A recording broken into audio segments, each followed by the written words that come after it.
C'était assez étonnant d'arriver dans ce monastère et tout d'un coup de retrouver un certain sentiment de paix, alors qu'à l'extérieur, on était encore plongé dans l'inquiétude de la guerre, l'angoisse, les alertes aériennes qui arrivaient régulièrement.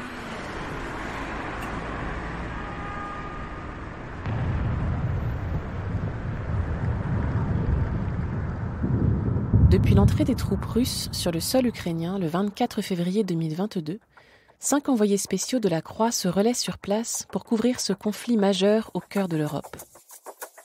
Dans ce podcast, ces journalistes nous racontent leur travail de terrain, ce qu'ils ont vécu et comment ils tentent de décrire cette guerre au plus près. Alain Guillemol s'est rendu à Kiev fin avril, au moment de la Pâque orthodoxe. Il souhaitait voir comment les Ukrainiens célébraient la fête chrétienne la plus importante de l'année, malgré les combats. Son reportage a aussi été l'occasion d'expliquer la dimension religieuse de ce conflit. Vous écoutez la 5e saison du podcast L'envers du récit.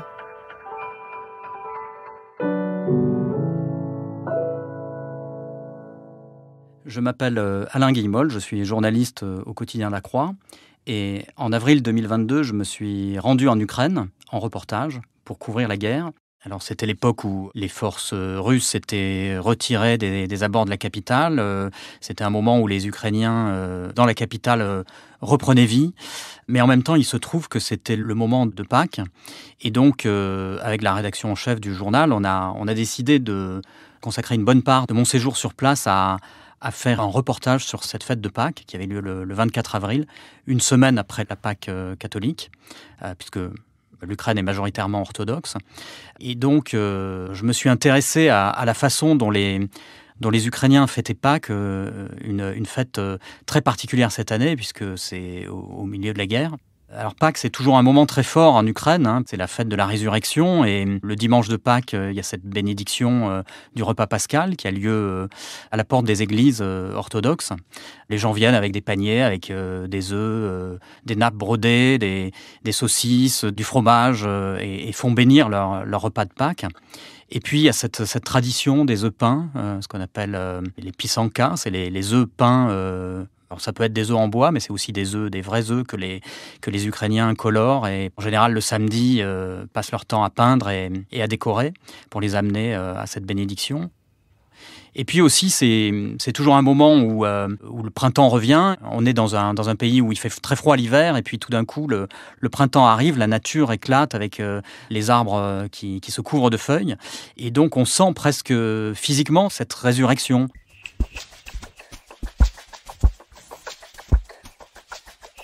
Je me suis rendu dans le principal monastère de Kiev, qui s'appelle la Laure Saint-Antoine des Grottes. Alors c'est un endroit exceptionnel, parce que c'est un monastère qui est au centre de Kiev, sur la rive du Dniepr, le grand fleuve qui traverse la capitale. Et donc il domine ce fleuve, et quand on est dans ce monastère, on a un panorama sur l'ensemble de Kiev. Aussi, c'est un endroit qui a un poids symbolique très fort parce que c'est le monastère par lequel le christianisme s'est diffusé chez les Slaves de l'Est à partir du Xe siècle. C'est donc un endroit très important. Un des prêtres que j'ai rencontré en étant sur place me disait pour nous, c'est l'équivalent du Vatican. Et donc ce jour de Pâques à la Laure Saint-Antoine, c'était assez surprenant parce qu'il y avait énormément de familles qui se trouvaient là, beaucoup de ferveur, et les églises étaient pleines. Il faut savoir que le culte orthodoxe est un peu différent de ce dont on a l'habitude chez nous. Les participants à la messe sont debout, l'intérieur des églises est très décoré, il y a énormément d'icônes, il y a des bougies, les messes sont chantées. C'est un rite qui est très puissant et qui quelque part, transporte les participants. Enfin, c'est vraiment un moment très très fort pour tous ceux qui sont là. L'ambiance à l'extérieur du monastère est vraiment était très différente, puisque il faut savoir que les troupes russes étaient encore aux portes de Kiev quelques jours auparavant, et les habitants vivaient encore dans cette angoisse, cette peur de voir la ville envahie. Et donc ils se réveillaient à peine de cette inquiétude. On avait encore une ville de Kiev qui était déserte. Beaucoup de gens n'étaient pas encore revenus. Il y avait un couvre-feu qui était toujours en place, à 10h du soir. Ça voulait dire que la plupart des gens n'avaient pas pu assister aux messes toute la nuit. L'habitude, donc pour la fête de Pâques, c'est d'avoir une célébration qui dure l'ensemble de la nuit.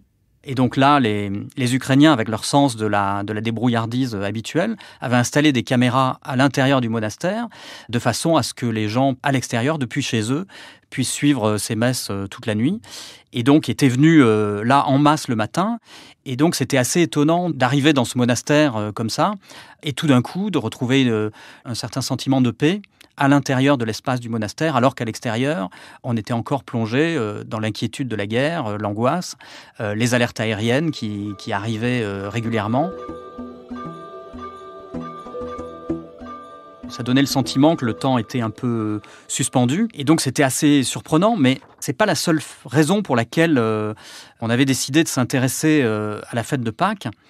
Il y avait aussi une autre raison, c'était aussi une occasion de comprendre l'aspect religieux de ce conflit en Ukraine, parce que c'est vrai que ce conflit, il est militaire, il est politique, mais il a aussi une dimension religieuse et qui n'est pas forcément toujours bien étudiée, bien expliquée, bien mise en valeur.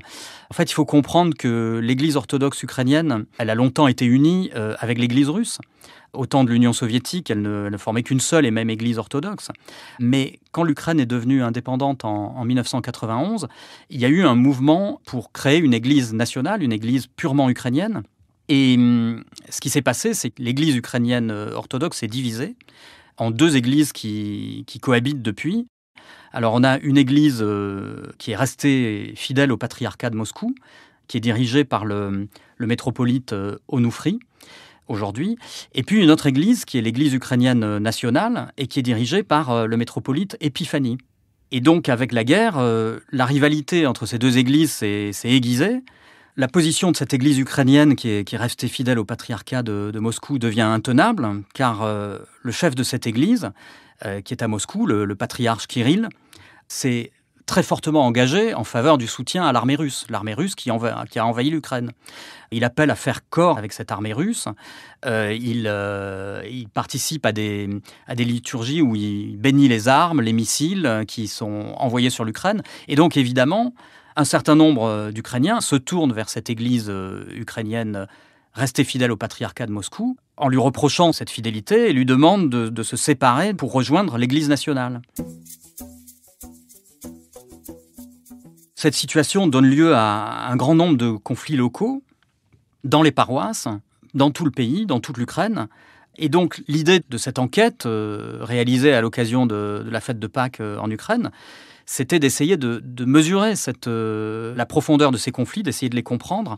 Et pour ça, je me suis rendu dans une paroisse, une petite ville, où un conflit précisément a lieu de cette nature. Alors, c'est un endroit qui s'appelle Radomyśl. C'est une petite ville de 25 000 habitants qui est à 70 km de Kiev.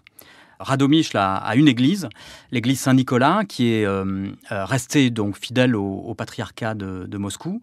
Mais en même temps, quelques jours plus tôt, alors que l'armée russe était encore quasiment aux portes de la ville, un des élus municipaux avait convoqué une réunion du conseil municipal, au cours de laquelle il avait fait voter un appel demandant aux prêtres de l'église Saint-Nicolas de quitter le patriarcat de Moscou pour rejoindre l'église nationale.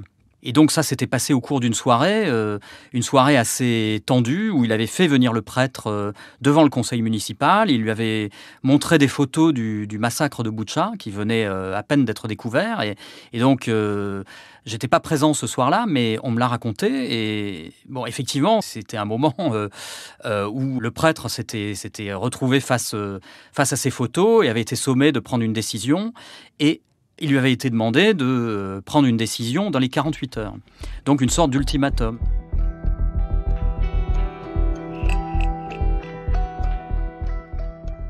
La première chose que j'ai voulu faire, c'est parler à cet élu qui avait convoqué cette réunion.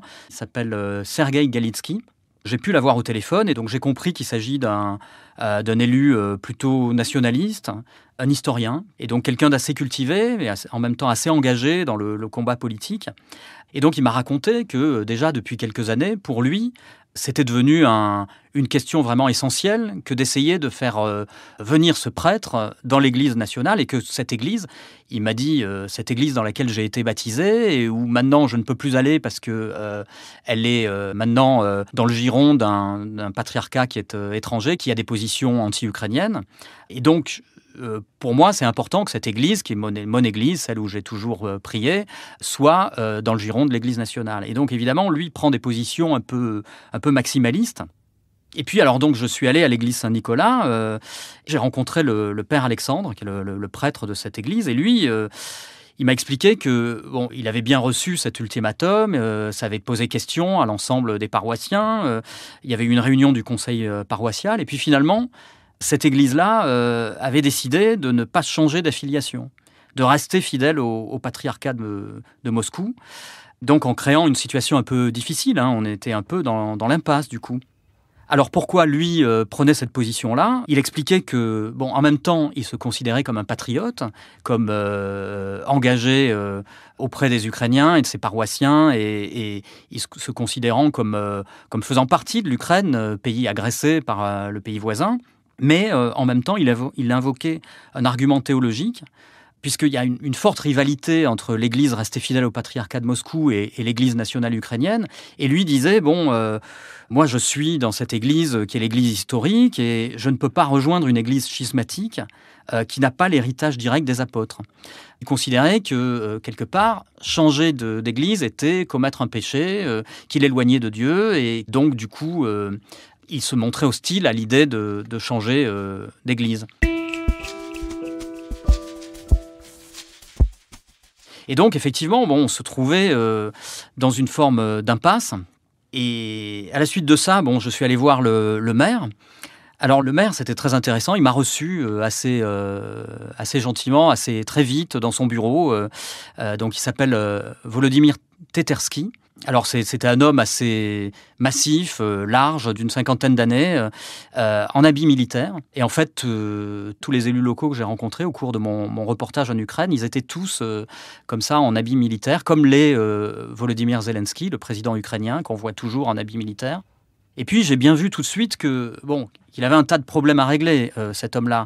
Sa petite ville accueillait des centaines de réfugiés qui avaient fui devant l'avancée des troupes russes qui se trouvaient encore quelques jours auparavant assez proches. Il avait toute l'économie locale à relancer puisqu'elle avait été mise à l'arrêt par la guerre. Et donc, j'ai eu en face de moi quelqu'un qui était beaucoup plus pragmatique finalement. Et qui me disait, d'un côté, je soutiens l'appel qui a été voté par le conseil municipal, parce que c'est vrai que dans le contexte actuel, il est normal qu'on n'ait plus sur le sol de l'Ukraine une église qui est unie avec un patriarche qui appelle à nous envahir. Mais en même temps, il disait, nous sommes un État laïque, c'est un appel, mais ce n'est pas un ultimatum, en aucun cas. Cette question-là doit se régler sans violence, de toute façon, et selon les formes légales.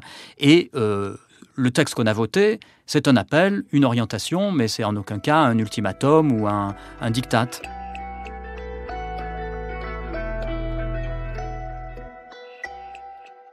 Et donc cette histoire est assez intéressante parce qu'elle montre la dynamique qui est à l'œuvre en Ukraine. Avec le conflit, on voit que l'Église ukrainienne nationale est devenue l'Église centrale.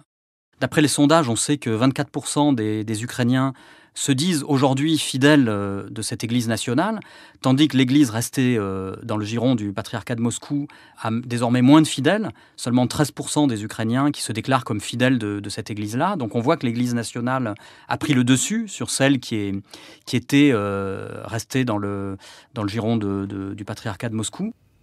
Et donc, on voit que la guerre provoque le creusement d'un fossé entre l'Ukraine et la Russie, et entre les orthodoxes russes et ukrainiens.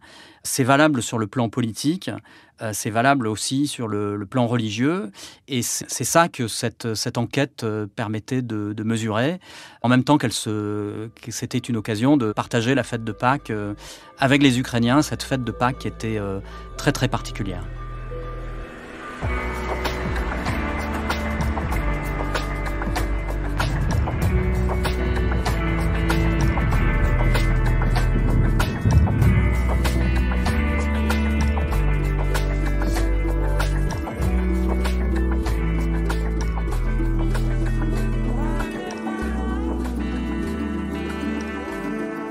Vous venez d'écouter un épisode de la 5e saison de L'Envers du récit.